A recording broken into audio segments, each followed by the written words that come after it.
All right, still watching, excuse me, a sell-off at the corner of Wall and Broad.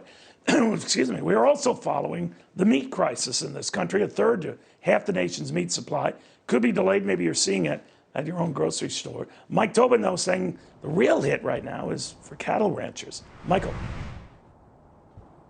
Well, you know, Neil, as the beef production has slowed down, you end up with an oversupply of cattle in line to be processed, and the price goes down. Meantime, there's less beef getting to the grocery store. There's the fear that it might run out altogether, so the price goes up. And now you have cattle ranchers asking the federal government to investigate whether the meat packers are taking advantage of a crisis to turn a profit.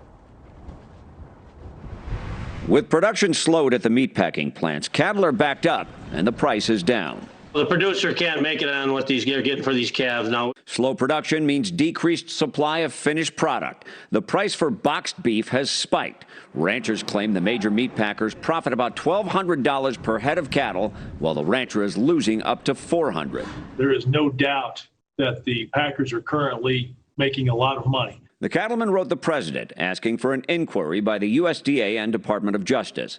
We are asking for the current market volatility to be analyzed and incorporated into that ongoing investigation in the hope of identifying whether inappropriate influence occurred in the markets.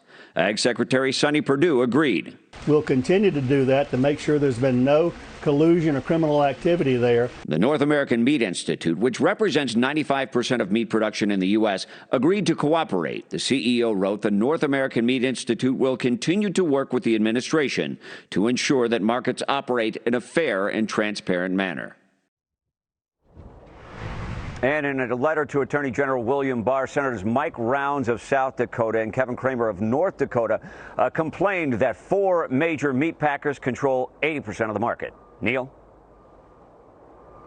Yeah, it is a very concentrated business, to your point, Mike. Thank you very, very much. Mike Tobin, following all of those developments. All right, I believe